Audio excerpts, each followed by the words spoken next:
उपाशी राहायचं. साल्या सोडून आता खायला निघाला.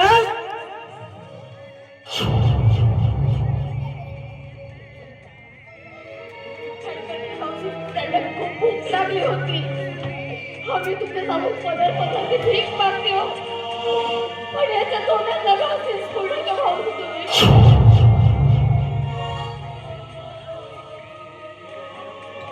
आणि तुम्ही म्हणाला तसे आम्ही मागायला तयार आहोत.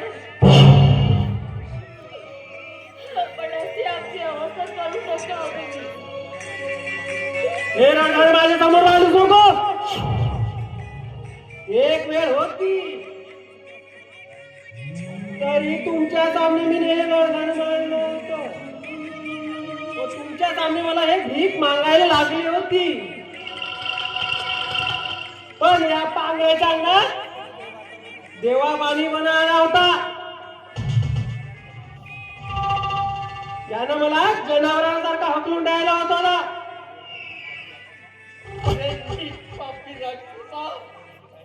अरे तुझ्यासाठी काय नाही केलं रे मी.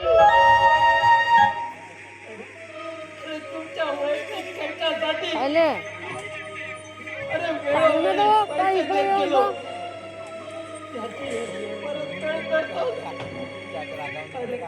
अरे कुत्र्याच्या मोतीनं मरशील रे तू.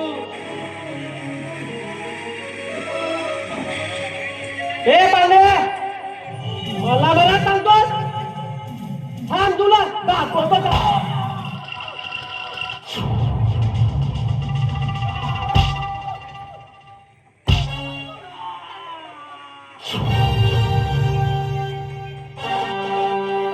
जिवंत राहायचं सल्ला मी जसं म्हणतो ना तसं वागायचं.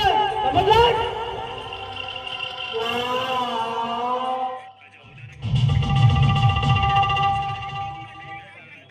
चला फरशी पुसून काढा.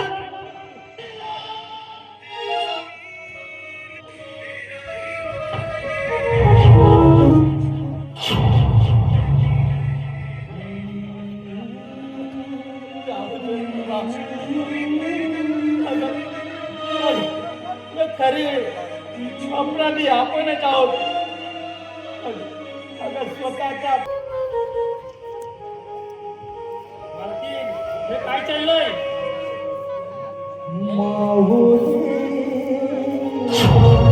ज्या घरात प्रेमाचं सावली दे इतरांच्या गरजा भागविल्या त्या मालकिनीचे हात आज नोकरासारखे राबत आहेत. तुम्ही बसा. हा घरून जेवणाचा डब्बा आणलाय. 2 घास खाऊन घ्या. कोणी येण्या अगोदर मी सगळं उठवून घेईन. लहान मुलापासून मोठा होईपर्यंत तो आमचं सेवच करत आलास रे. मला आम्हाला कशाची एवढी भासू दिलास नाही तू.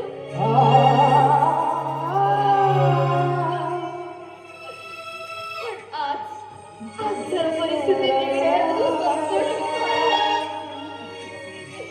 आणि तुला इथं कोणी बघितलं ना तर खूप मोठ्या होणार.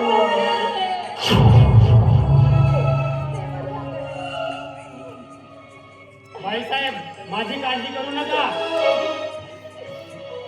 आई बाबांचे प्रेम या वाड्यात तुमच्याकडून मला मिळालंय.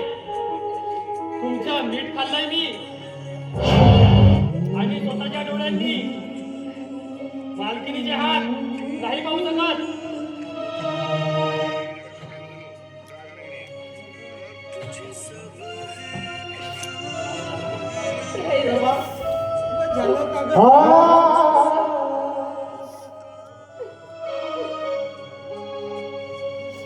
मालक हे काय अवस्था झाली तुमची.